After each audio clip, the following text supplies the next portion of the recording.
Listen only mode.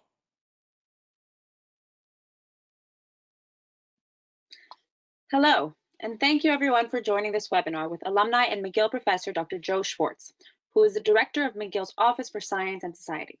An award-winning educator and science presenter, he is well known for his informative and entertaining public lectures on topics ranging from the chemistry of love to the science of aging. Today, Dr. Schwarcz will be discussing a topic near and dear to his heart, Houdini's legendary life and his McGill connection. Before we get started, I'd like to mention that you can submit questions using the chat box feature on your sidebar, and we will be answering your questions at the end. I'll now turn things over to you, Dr. Schwarcz. Well, thank you very much. Harry Houdini, a magical name. Not only is he the most famous magician who ever lived, but he's one of the most famous people who have ever lived. Go to China, go to a remote town, mention Houdini, they will know who he is. Go to some village in the US, mention Houdini, they will know who he is, even though they may not know who the president is. Houdini's fame is worldwide, and there's an interesting connection to McGill. Unfortunately, the connection is not a happy one because it is through his death. And of course, we'll get back to that. But first, let's get to his life. Harry Houdini was born in 1874 and died 1926 at the age of 52. Now, what an amazing number that is, because 52, of course, is the number of cards in a deck. And Houdini actually started out his career as the king of cards, doing card magic. Let's get back to the beginning. He was born in Budapest, Hungary. And he was not born as Harry Houdini. He was born as Eric WEISS.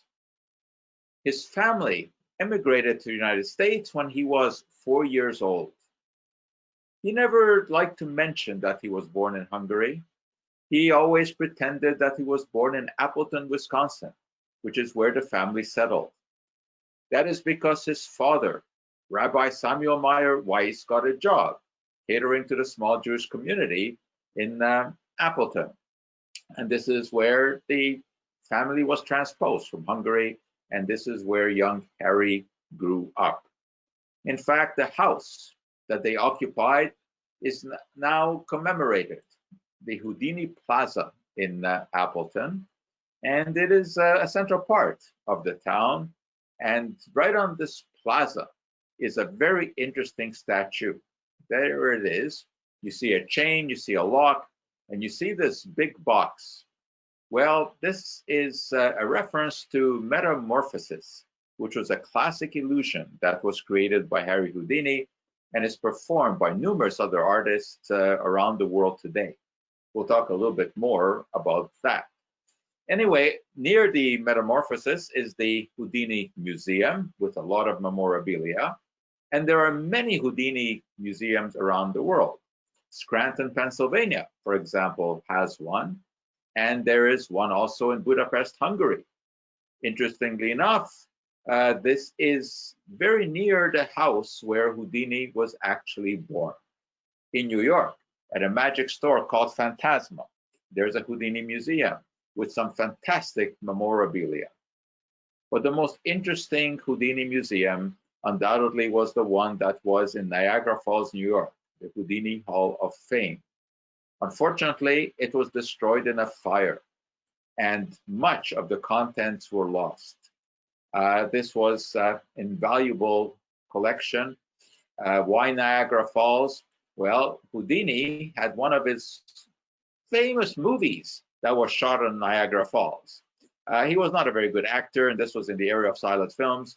A lot of escapes in his movies, including one from the brim of Niagara Falls. Of course, it wasn't really from the brim of Niagara Falls, but it was supposed to be.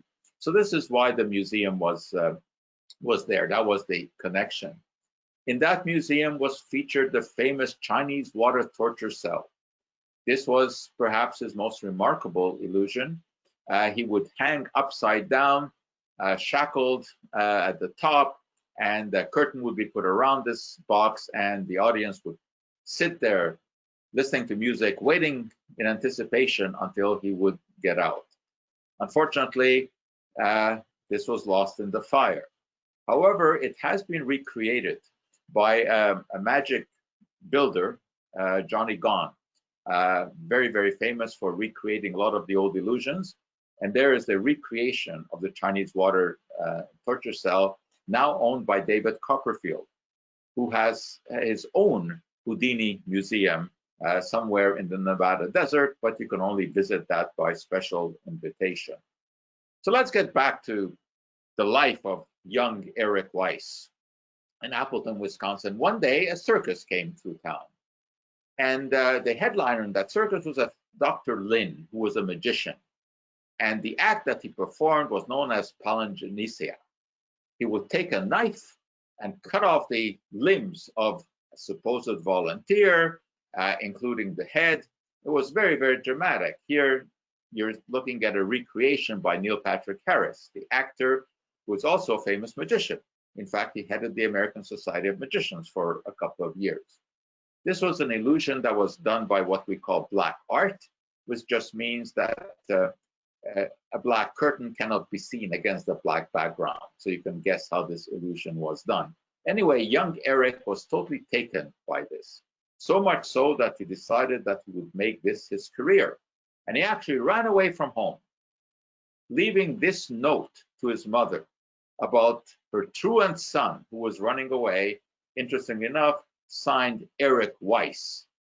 I don't know why he deemed it necessary to include his second name, but there it is in this legendary note.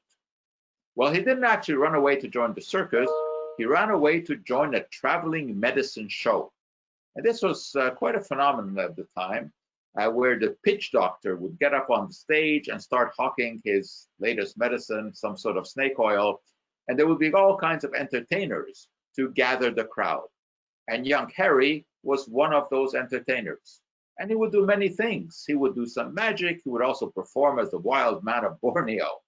And it was during this magic show that he met Bess, who would become his wife very quickly. It was not a long engagement. After about 3 weeks, they were married. She was a singer and a dancer, and her title song was Rosabelle, and that would play an important part later in their lives, as you will see. So young Eric and Bess were married, and he started to do some magic on the stage, and he was okay at it. He was not great, but he also decided that Eric Weiss was not a great stage name. He needed a more spectacular name. And this is when he became Houdini. How so? He actually stole that name from Robert Houdin, the French magician, just adding an I to it, implying that he was like Houdin. Robert Houdin became the best-known entertainer in the late 1800s in Europe. Before this time, magic was kind of frowned upon. It was performed by what were called jugglers, and not a very good reputation. As you can see in this painting here, there's the magician performing some sleight of hand while his assistant is stealing the pocketbook from the onlooker. But Robert Houdin changed all this. He didn't dress like a wizard of some kind. He dressed in evening clothes, and he performed like a gentleman. He was a very talented man. He had an interesting background as a watchmaker, which allowed him to design many of the illusions that he performed in his own theater, the Théâtre Robert Houdin, which was on the Champs-Élysées in Paris. And one of the classic illusions that he performed there was the orange tree, where he would bring a small tree onto the stage, and oranges would magically appear on that tree, and they would be held aloft by a couple of fluttering butterflies. This illusion has also been recreated by Johnny Gone, and here you can see the recreated version, but you can actually see a performance of this in the movie The Illusionist, a wonderful movie, and you can see the oranges materialize. And a couple of these oranges actually could be passed out to the audience because they were real oranges. Anyway, Robert Houdin was very knowledgeable about mechanics, and he designed a doll called Antonio Diavolo that was really a trapeze artist. And it was absolutely fantastic. This little doll would swing back and forth on the trapeze, do handstands on it, do somersault, and it was all done with clockwork. This eventually led to Robert Houdin designing his most famous illusion, which was the suspension.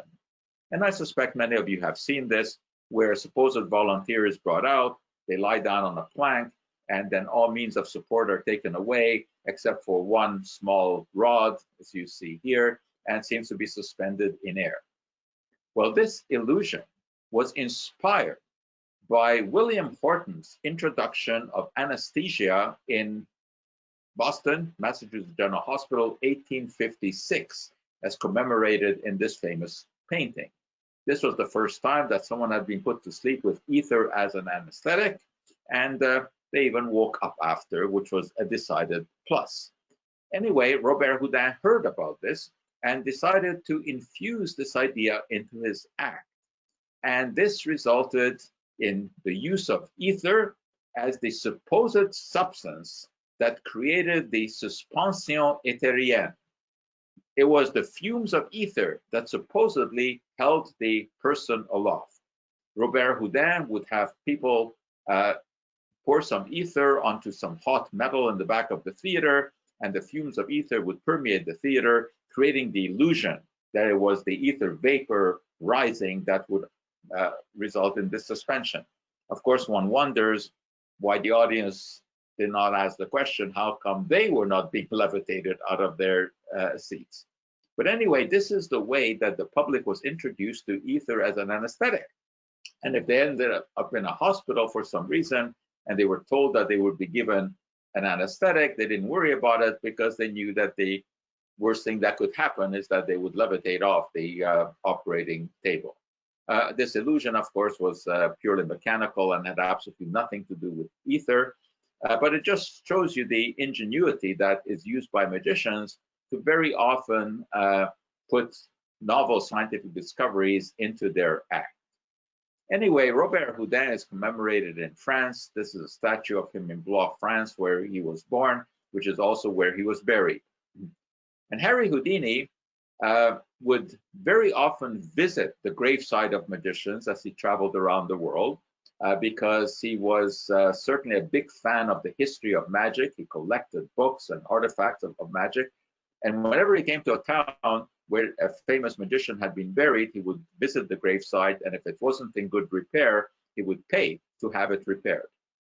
He came to Blois, France, and he called on Madame Houdin, just as a courtesy call. And he was very disappointed because she had never heard of him. And he was so struck by this, being a very big egotist, that all of a sudden he began to organize a campaign against Robert Houdin, who had previously been his idol. And he even wrote a book, The Unmasking of Robert Houdin, where he said that Houdin had actually plagiarized some of his effects from other magicians. Well, whether that was true or not is really not relevant, because magicians historically always plagiarize from one another. You build up on someone else's magic. There are very few novel inventions. But it's very interesting that Houdini had held Robert Houdin, put him on a pedestal as an idol. And just because his widow did not immediately recognize Houdini as a famous magician, he became insulted. Anyway, together with Bess, they started their own magic show, and the headline effect was the metamorphosis. This was really an amazing illusion, and it all revolved around the trunk. Bess would be shackled, put into a bag, put into the trunk. The trunk would be tied up, as you can see, and then Harry would stand on top of the trunk for a moment. A curtain would be drawn up around him. He dropped the curtain, and he was gone. Bess was standing on top of the box. They would open the box, and Harry was inside, shackled in a bag, very often with a different costume. And obviously, the trunk, which you can see displayed in New York at the Phantasma Magic Store, was, of course, a gimmicked trunk with very, very clever design, but it still took a great deal of expertise to do this very rapid change. Houdini would very often exhibit the trunk in the lobby of the theater in order to promote his show. And people would be invited to inspect the trunk and look at it and try to see whether there were any trapdoors. And no one, of course, ever found any. Interesting enough, it never occurred to anyone that the trunk that was displayed in the lobby of the theater was not the one that was used during the show. In any case, this illusion has survived time and is performed by many magicians. The Pendragons probably are the best ones to have ever performed this. And when you watch this, and you can certainly find it on YouTube, just look for Metamorphosis and Pendragons. The illusion is just amazing. The change takes place apparently in a fraction of a second. But where Houdini really rose to fame was with escapes. He was okay as a magician, he wasn't great. But when he developed the idea of escaping from handcuffs and other apparatus, this is where he really began to be famous. He advertised that he could get out of virtually any handcuff, and he would ask policemen to come with their handcuffs and he would get out.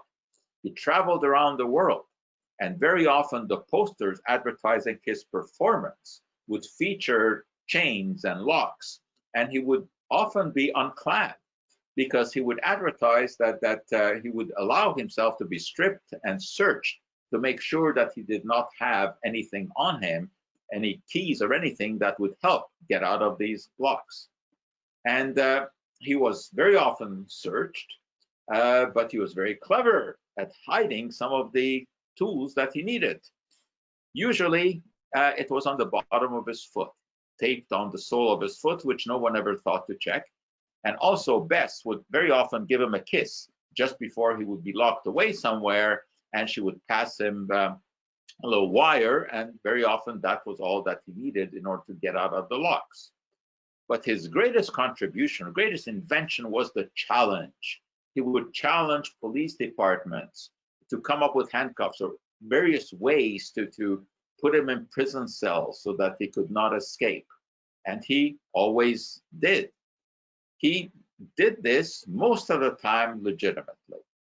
He became very, very knowledgeable about lockpicking. He would collect handcuffs of all kinds, and he just learned how to get out of these. Many of these are now on display in the various Houdini museums around the world. And he was an inveterate collector, collected hundreds and hundreds of handcuffs, and he was very knowledgeable about their mechanisms. But it wasn't only handcuffs that he would get out of. In this classic case, in Siberia, in Russia, he got out of a prison van. This was a horse-drawn carriage, and this was the way that prisoners were taken to Siberia, and it was said that no one had ever escaped from this. And here you can see he was strip searched to make sure that he had no gimmicks on any kind, and yet he did manage to escape. In Germany, he allowed the police to shackle him in all kinds of ways and put him in a prison cell, and he got out. Of course, there were never any witnesses to exactly what he was doing. But the fact is that most of the time it was above the board, and he was able to get out legitimately.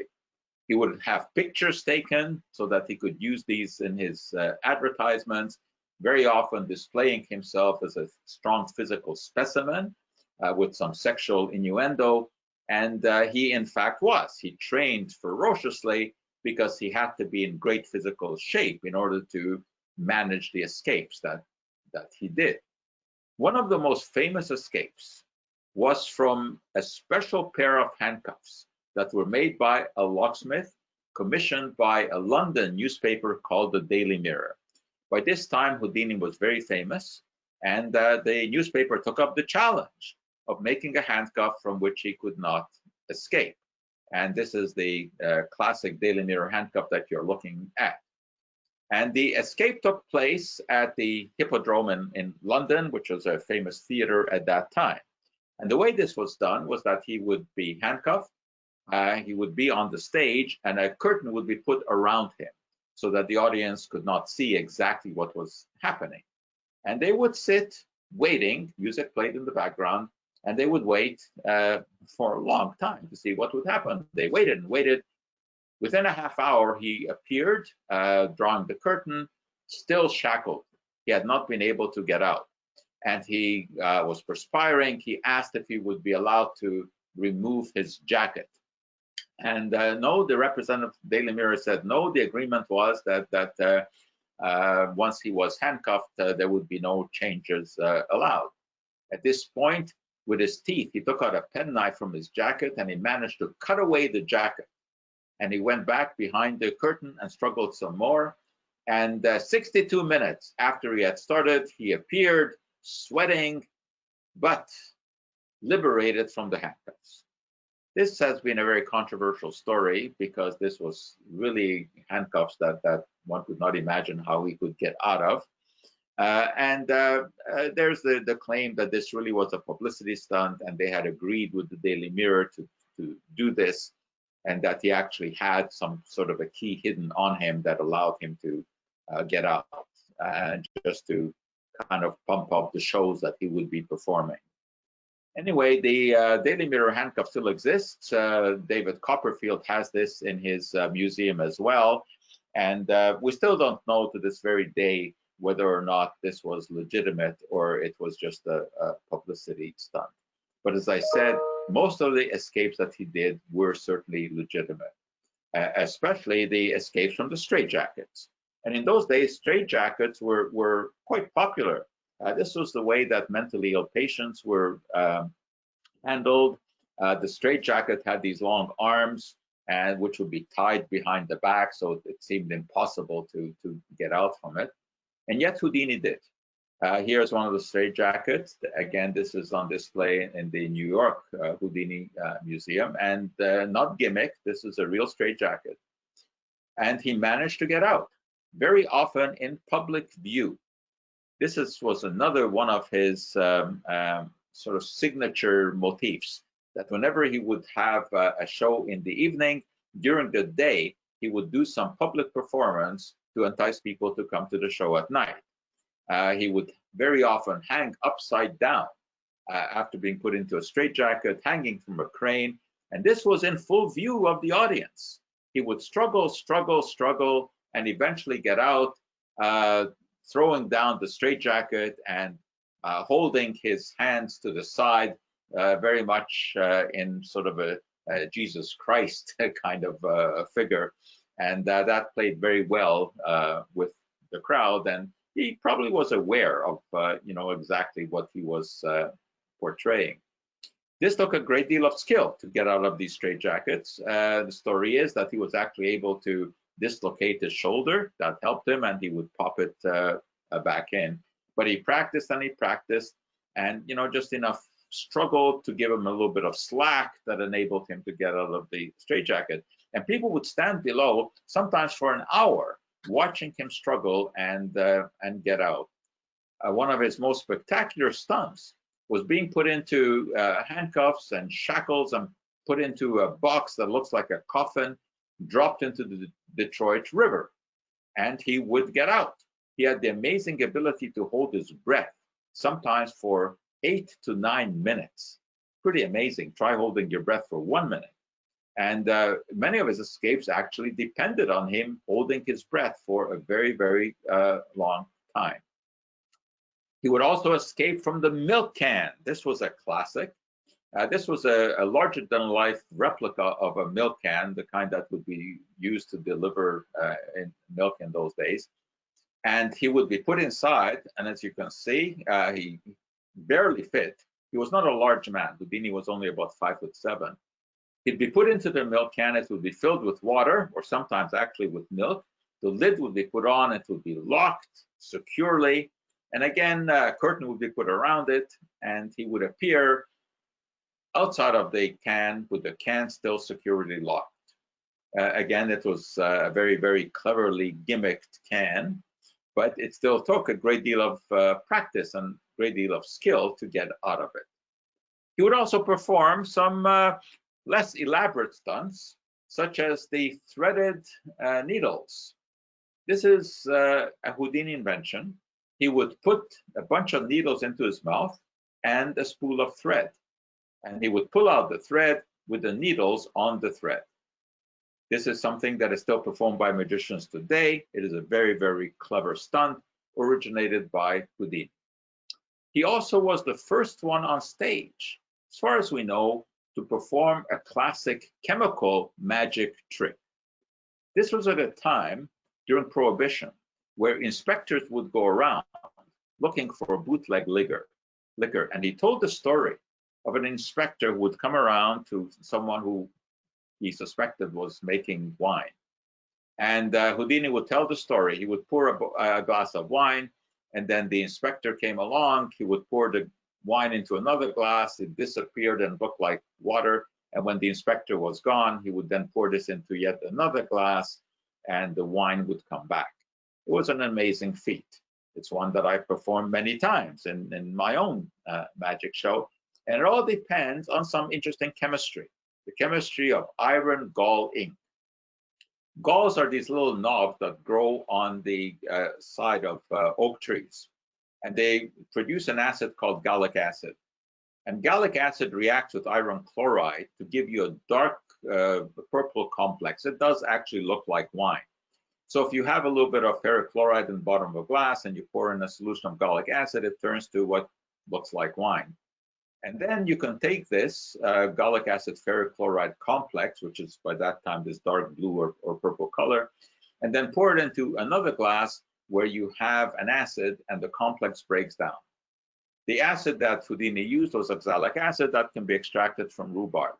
So in fact, he was even an alchemist of sorts. It was a neat little trick to do on the stage. And then he would also do some really larger than life illusions at the Hippodrome in New York, called the Hippodrome because it would have all kinds of horse shows. It was here that he made an elephant vanish. This is an illusion that was recreated in one of the many Houdini specials on TV. This one by Adrian Brady, who played the role of Houdini. But the way that they did this in the TV show is not the way that Houdini actually did it. The way Houdini did it, there was a large box that was rolled out onto the stage by two men. And then the elephant was put into the box. The door was closed, some music would play, the door was opened, and the elephant was gone. And then it took 8 men to push the cage or the box off of the stage, because of course it had a false back. It was simple as that. The elephant was maneuvered to the back of the box. The false back was raised. It looked like the box was empty. Giant box, of course. And then, of course, it took 8 men to roll it off the stage because the elephant was very heavy. So this was a great illusion that Houdini performed. But his master stroke was advertisement. Whenever he would come into a town, he would hire men to walk around with these placards advertising the show. He would even hire people to drive around on these pony cards or goat cards to advertise the show. This was unusual, and indeed his shows sold out. He made a great deal of money. He is said to have been the best paid entertainer in history when you correct for dollars over time. One time he was making $3,000 a week, a tremendous amount of money. He also spent a lot of it, much of it on collecting memorabilia, collecting books. He wasn't very careful with his dollars. As I said, he was really an egomaniac. And he traveled to Europe on a steamship when he was going to perform in Europe. And it so happened that the same ship was carrying former President Teddy Roosevelt. And Houdini met him. And he thought that this would be great for advertisement. He loved to be in the company of famous people. And he actually had the other people in the photograph photoshopped out of the picture. So it looked like he was friendly with the former president. So Houdini was certainly a very interesting character in many, many different ways. He was the first person to ever fly an airplane in Australia. Why did he do this? Because it had never been done before. He never learned to drive a car. When he was asked why, he said, well, others have done that, so why do I need to do that? But no one had ever flown a plane in Australia. So he actually learned to fly a biplane, and he became the first person ever to fly an airplane in Australia. He made a lot of money, and he bought a house in Harlem in New York, which at that time was very prestigious. And this is where he lived. It was, as you can see, a four-story house, and much of it was filled with memorabilia. Today, there's a plaque on the house. The house is a little bit run down, but apparently it was recently bought by someone who's going to restore it and maybe make some kind of Houdini museum or something at least that recognizes this building as historically important. All there is today is a plaque, but this really would be the place to have a proper Houdini museum. As I said, he was a collector extraordinaire. When he traveled around the world, and he traveled a great deal, he performed in every continent. He would buy magic books of all kinds. He would buy magic tricks. He would collect autographs from magicians. I mean, he collected all kinds of stuff. That's why there is so much Houdini memorabilia. And so many people today who collect Houdiniana do have legitimate memorabilia. He also wrote a number of books. This is a classic, A Magician Among the Spirits, in which he explains how spiritualists carried out some of his tricks, and a bit more about this in a couple of minutes. Houdini's paper magic, taught little kids how to do magic. The right way to do wrong, again, was an expose of some of the magic tricks that were being used by spiritualists pretending that they actually had supernatural powers. He also starred in movies. This was an era when silent films were very popular, and he just had to have his inroads into everything that could popularize him. He was a very poor actor. Some of these movies survived. You can find them on the internet. They were silent films, and you can find the one where he escapes from supposedly Niagara Falls. But you can also see that he just was not a very good actor. But anyway, he did star in a number of silent motion picture films. His marriage to Bess was apparently a happy one, although he never fathered any children. They never had any children. Nobody really knows exactly why. Some people have said that he was such an egotist and such a fame hounder that he didn't even want to share Bess's affection with a child. Who knows? One thing is for sure, is that he certainly had a lot of affection for his mother. In fact, there were kind of three people in that marriage. He revered his mother. When he was on tour, which was frequent, he would write letters to her virtually every day. When he came back to New York, the first visit was not to Bess, it was always to his mother. It was somewhat of a strange relationship. And when his mother died, he was absolutely devastated. He was traveling through Europe when this happened. He immediately came back and he was totally distraught. And the fact is that he never, in his whole life, got over the passing of his mother. He would talk about her all the time. Even though, of course, he was extremely scientifically minded, as you have to be when you're a magician, because magicians really are actors on a stage playing the role of a magician. Everything they do is done by perfectly explicable scientific means. It's just that the public, of course, is not privy to what those means are. So even though he was scientifically minded, he was so distraught over the death of his mother that he started to go to seances to see maybe there was something to this. Maybe he could contact her. Of course, he never found his mother. The only thing he found was fraud of all kinds. He saw that during these seances, the mediums were using magic tricks to pretend that apparitions were real. And this was supposed to signify the presence of spirits. Floating hands, for example, and he showed how these hands were manufactured and how these things were carried out. He collected spiritualist memorabilia, the horns to which the spirits normally spoke, and the fake hands that the people around the seance table were supposed to hold, so that the medium could actually use their own hands to carry out magic tricks, and the others were still thinking that they were holding the medium's hands. So he collected all this kind of stuff. And the more he went to these seances trying to contact his mother, the more angry he became when he saw that people were just being defrauded. And he showed how these tricks were performed. He really took issue with Marjorie, a medium in Boston, who was locked in a box, and yet still things happened. Objects moved, horns blew, etc. And Houdini showed how this was done, even though someone could be locked inside of the box.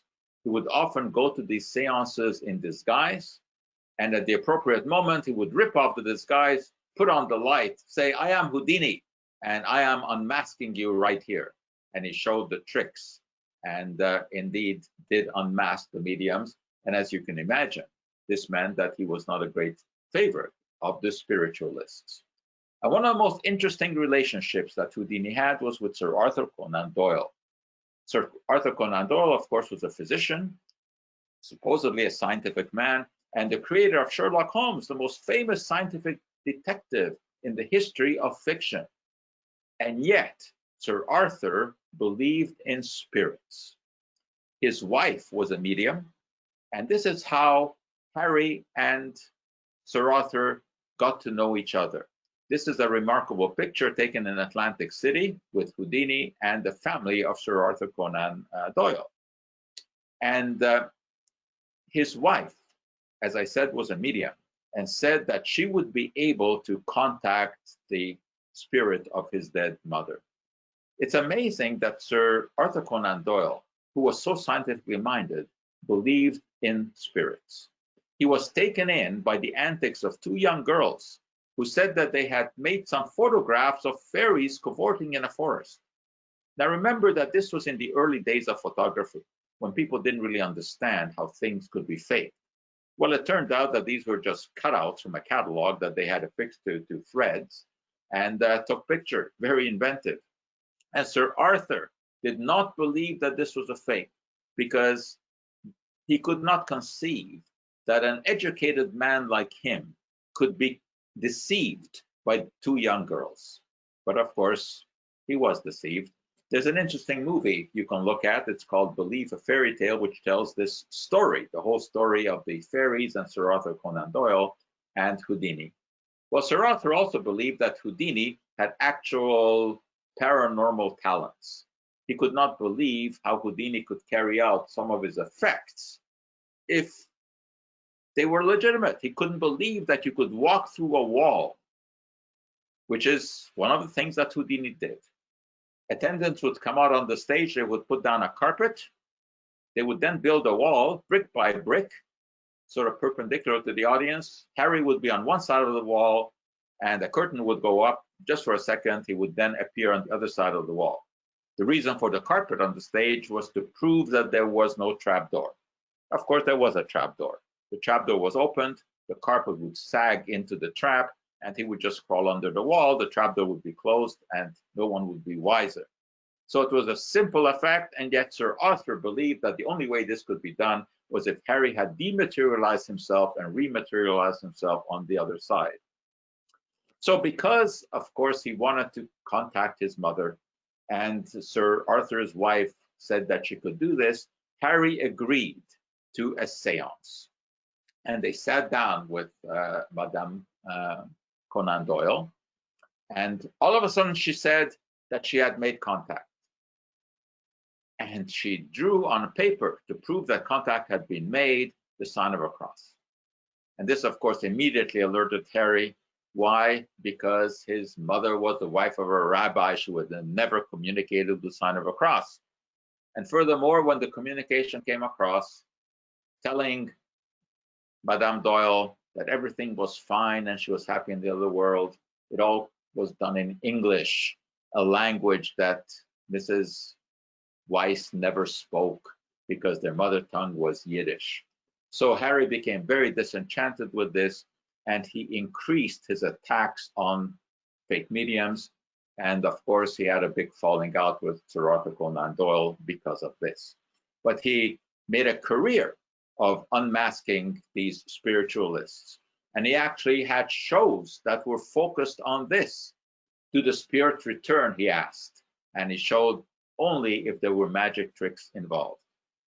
He would also lecture to police departments on the importance of looking for frauds and basically bringing these fraudulent mediums to justice.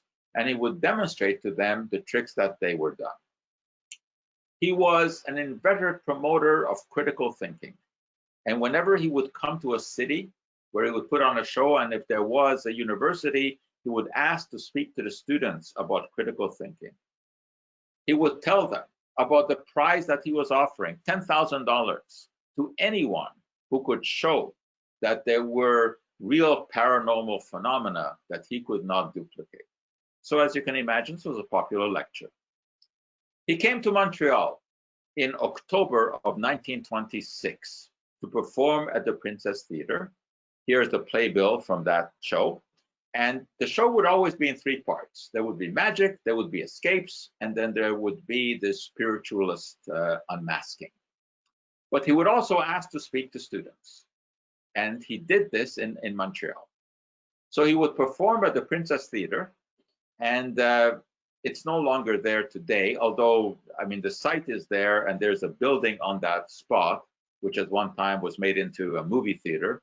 I would love to see a plaque there commemorating Houdini's performance, but so far not been successful in doing that.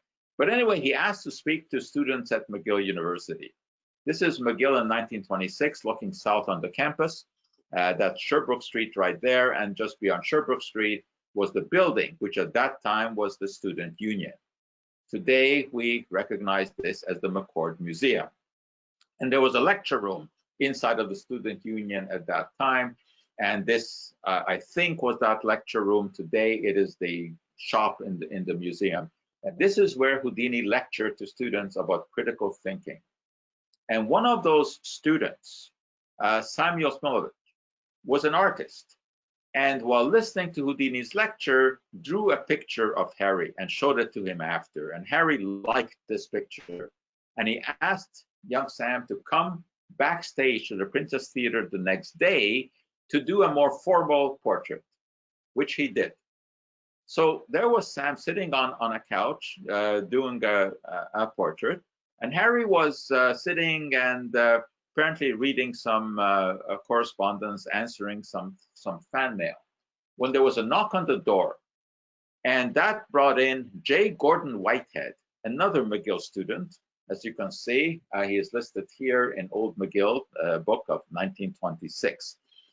And Whitehead had borrowed a book from Harry, which he was now bringing back. And in his book, Harry had described some of his effects, including one where he would be able to just take some deep breaths, harden his stomach, and withstand a blow to the stomach, because he always represented himself as a spectacular physical specimen, which he was. And he would allow people to come up on stage and punch him in the stomach. So Gordon Whitehead asked him whether this was true, and Harry was kind of ensconced in answering his fan mail, and he kind of grunted a yes, which he took to mean, okay, go ahead. And Whitehead started to punch him in the stomach, and he had not prepared himself properly for this, and he was hurt. He didn't let on that he was hurt, but he was. Now, actually, he had already been suffering from stomach pains. They had been performing in Buffalo, New York, before coming to Montreal, and on the train from Buffalo, Harry had been complaining of stomach pains. Well, it turned out that this punch in the stomach eventually resulted in a ruptured appendix, but already there probably was a problem. So this was kind of the turning point. But I don't think it's quite fair to say that it was Whitehead's punch that killed Houdini, because there's ample evidence that he was already suffering from something just before. But this probably is what put it over the edge. But anyway, so Harry was hurt, but nevertheless, he still performed that evening, including the famous Chinese water torture, escaping, being shackled like this, hung upside down in this basically size of a phone booth torture chamber. And after the show, they packed up and they were on their way to Detroit, where they were going to perform next. And that was at the Garrick Theater in Detroit. He was not feeling well on the train, and Bess begged him to telegraph ahead to have a doctor waiting. And of course, he said, no, the show must go on. He was not going to give in to any kind of pain. And the show did go on at the Garrick Theater, and he performed, sweating heavily, feverish. He tried to perform again the next day. He was unable to do it. And he had to be taken to hospital. He was taken to the Grace Hospital, and he did not respond to treatment. They eventually had to open him up. They tried to do surgery, but by that time, it developed peritonitis. The appendix had burst, infection everywhere. This was pre-antibiotic days. They couldn't do anything. And he lingered on for 3 days to die on the most appropriate day for a magician, which is October 31st, Halloween. His death made news around the world. Here is the death certificate, as you can see, reported from Grace Hospital, saying that he had died from essentially a ruptured appendix. Newspapers reported this around the world. He was shipped back to New York in the crate that he had used for some of his escapes, like the one in the Detroit River. He had a huge funeral in New York with an open casket, very unusual for a Jewish ceremony. Thousands of people filed by the casket, and other thousands lined the route when he was taken to be laid to rest at Macapella Cemetery in New York City. His grave is extremely unusual. It is very large, as you can see. Here's the old WEISS monument with the name Houdini featured on it. And it is very unusual because of the bust that was put on the grave, which he had asked for in his will. This was extremely unusual. Why? Because in the Jewish religion, one does not put images on graves. But he was such an egotist that this is what he wanted. It was soon stolen, it was replaced, and the replacement was stolen as well. Bess would commemorate his death every year by going and putting a wreath on his grave. And today, the grave is there. It is properly maintained. But as you can see, there is no bust on there because I said it had been stolen twice. There is, however, a bust that is now maintained in the Houdini Museum in New York in the Phantasma Magic Store. And this is the one that is occasionally put out on the grave on special occasions, such as commemorating Houdini's death on October 31st. He left his memorabilia and his magic apparatus to his brother HARDEEN. Theo was his real name. He was 2 years younger than Houdini. And HARDEEN also had a traveling magic show where he did many of his brother's famous illusions. Bess, every year on the anniversary of Houdini's death, would hold a seance, trying to see if he would be able to make that final escape, because they had agreed on a secret message. Houdini said that if anyone was able to escape from the great beyond, it would be he. And they had agreed on a phrase or set of words, so that if the medium transmitted these words, Bess would know that she had really made contact. These were the words, and as you can see, it started with Rosabelle, which was the song that Bess was singing when she first met Harry. The other words here were the clue words that they used in their mental telepathy act, where Bess would go into the audience, ask someone for an object, like a watch or a wallet, and Houdini, blindfolded on the stage, would guess what it was, and it was all in the words that Bess used, and the clues were in these words. So that if she ever heard these words, then she would know that real contact was made. But of course, no contact was ever made. And after 10 years, Bess gave up because she said 10 years was enough to wait for any man. Nevertheless, the seances still go on in many places around the world on October 31st by magicians, not because they think that they are really going to contact the spirits. It is all to remember Harry Houdini and the wonders that he brought to the stage. Well, if you're interested in some of the Houdini memorabilia, you can view them in the museums. And of course, there are movies. Tony Curtis, Janet Leigh in the 1950s movie. It was not a very, well, I wouldn't say it's not a good movie. It's a decent enough movie, but it was not very true to the Houdini story. It's still certainly worth watching. Then there was the Adrian Brody version on TV just a few years ago, which was quite well done, but really not very authentic. Certainly Houdini did not have a romantic relationship with Marjorie, the Boston medium. Although the fact is, there are some stories that he may have had some liaison with the widow of Jack London, the author. Whether or not he really had an affair is still contentious, but it's possible that he did.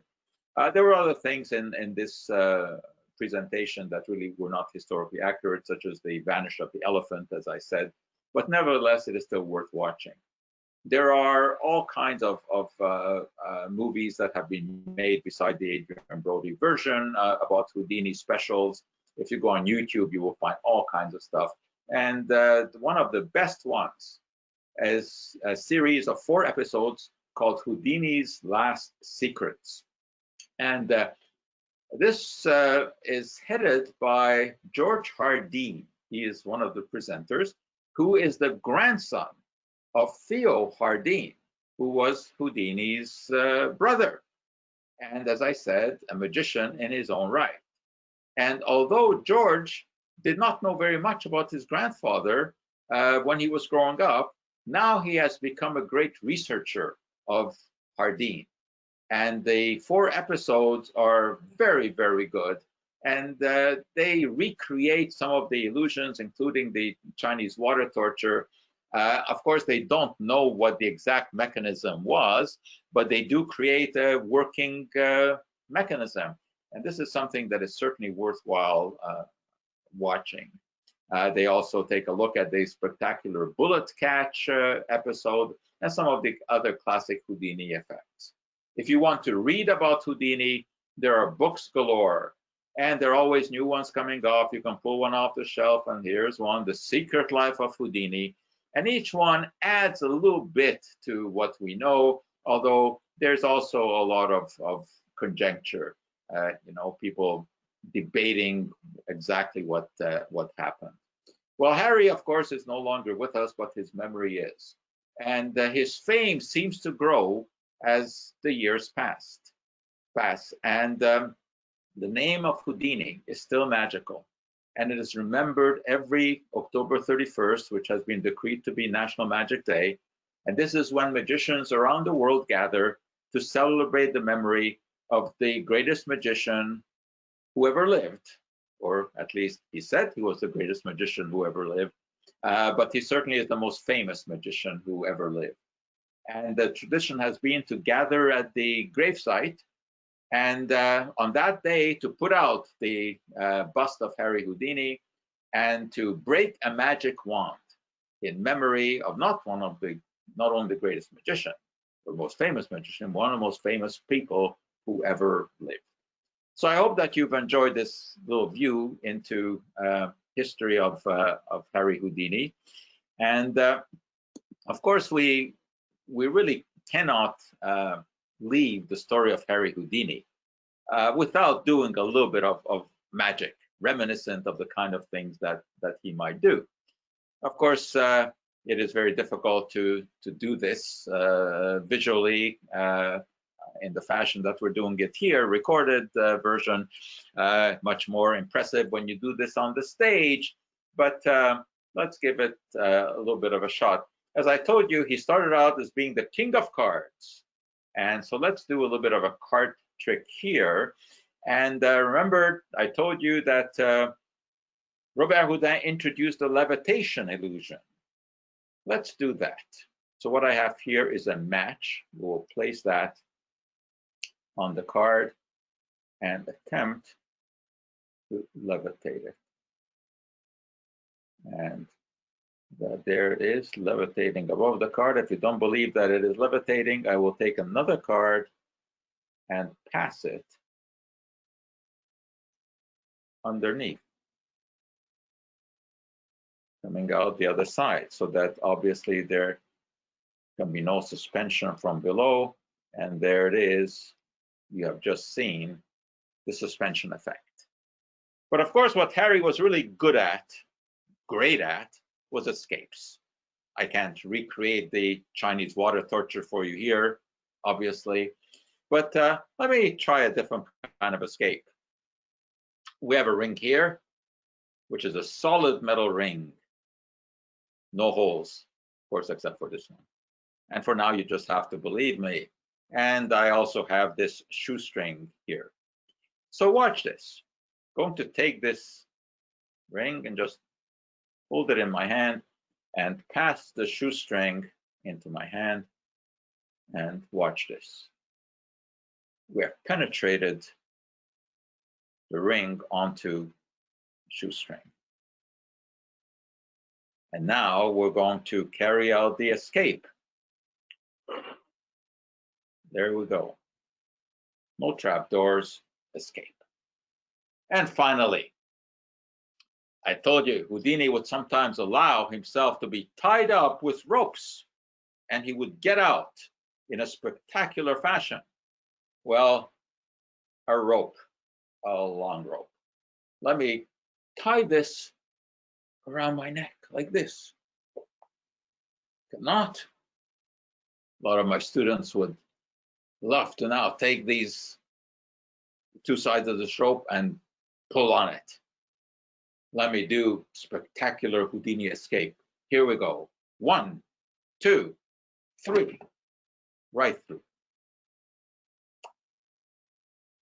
Houdini did some wonderful things, but what is really wonderful are the stories that are left behind, and all the stuff that you can watch on YouTube, and all the books that you can read about this spectacular and fascinating man.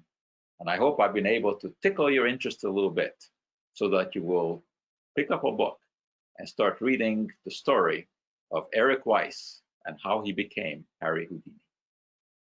Thank you.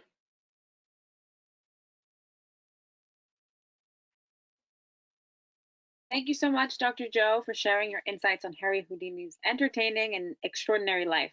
It was really interesting to discover the man behind the magician, as you say, and to learn about his upbringing as Eric Weiss, the spiritual influence on his career, and its connection to McGill following his death. As we have a couple minutes remaining, we'll take a few questions that were sent in by the audience. So we'll start with, this one. For how long did you have Harry Houdini as your hero? And is he indeed your favorite? I started doing magic when I was a young kid. I was in elementary school, really, when I started getting interested in magic. And so I became aware of Houdini very quickly. I mean, anyone who develops an interest in magic will will encounter Houdini very quickly. And I was especially interested in him because of his Hungarian connection, because I was born in Hungary, and because of his connection to Judaism. So, I had various reasons to be interested in him. So I started reading about him and, collecting some books about him. And then I started to get into doing some magic. I would love to have some Houdini memorabilia, but those are kind of expensive if you want to have the authentic stuff. Thank you. Is there a trick that Harry Houdini wasn't able to do, or a set of handcuffs he couldn't escape from throughout his career? Actually, yes. I mean, obviously, he wouldn't advertise that when that happened. But there was one episode that we know of in Scotland where a policeman had put a handcuff on him, and then he filled the keyhole to the handcuff with chewing gum, and he pushed the chewing gum into that, and Houdini was not able to get out of that. but he did not popularize this. I suspect that there were probably a few other occasions where he didn't get out, but obviously he was great at promoting the times that he did. Mm-hmm. Okay, thanks. Very interesting. So touching on Houdini's visit to McGill, was this the only time he visited Montreal? As far as I know, it was the only time in 1926 that he came to Montreal. Yeah, but he did travel the world, and his original fame actually was in Europe. He traveled for 5 years in Europe, and then he came back to the U.S. That's when his American fame really took off. So he did travel a lot, but the only record of him coming to Montreal, as far as I know, was the 1926 version. And I'd love to have, some sort of commemoration at the McGill Museum. I mean, they should at least have a plaque that this is where that classic lecture was delivered. But I've not been able to interest them. Although they did have last year, they did have an excellent exhibit on. Okay. And the talk that he had at McGill, you had mentioned that at that time he was talking about critical thinking and spiritual unmasking. Do you know of anything specific that was said, or do you know if there's a transcript of that? No, there isn't. Yeah, many have looked, for that. There's no specific transcript. It is really just word of mouth that we have. And about 20, no more, maybe 35 years ago, on my radio show, which I've now been doing for 40 years, I had the chance to interview Sam Smilovich, who was the artist. And so he told me the story. And, by this time, a lot had been written about the story, about the punch in the stomach and all of that. And I mean, he was an eyewitness to this. And he told me the story, and he said it really was the way that it is portrayed in most books, is that Whitehead came in and started, punching him in the stomach. And Smilovich was there at the lecture at McGill, but he didn't remember a whole lot about it because he was spending his time doing the sketching of Houdini. But what he told me, what he remembered, was that Houdini talked extensively about the tricks that the mediums were using to pretend that spirits were real. Very fascinating. And our last question, of all the things that you've learned about Houdini and his career, what was the most, I guess, surprising or influential thing that you've held on to? I guess how he was able to publicize things. He was a master at that. Although he did very spectacular things, but he was able to make them look and sound even far bigger than what they really were. So he was a master of entertainment. That's great. Very, very interesting. Thank you again so much, Dr. Joe. And that brings us to the end of our webinar. Thank you everyone again for joining us, and a follow-up email with today's recording will be shared to you shortly, which will also include Dr. Joe's contact information if you have any further questions to ask. Don't forget that you can catch Dr. Joe Schwartz and the team from OSS, the McGill Office for Science and Society, every Thursday on their Facebook page and YouTube channel. You could tune in tomorrow at 4 p.m. Eastern Time.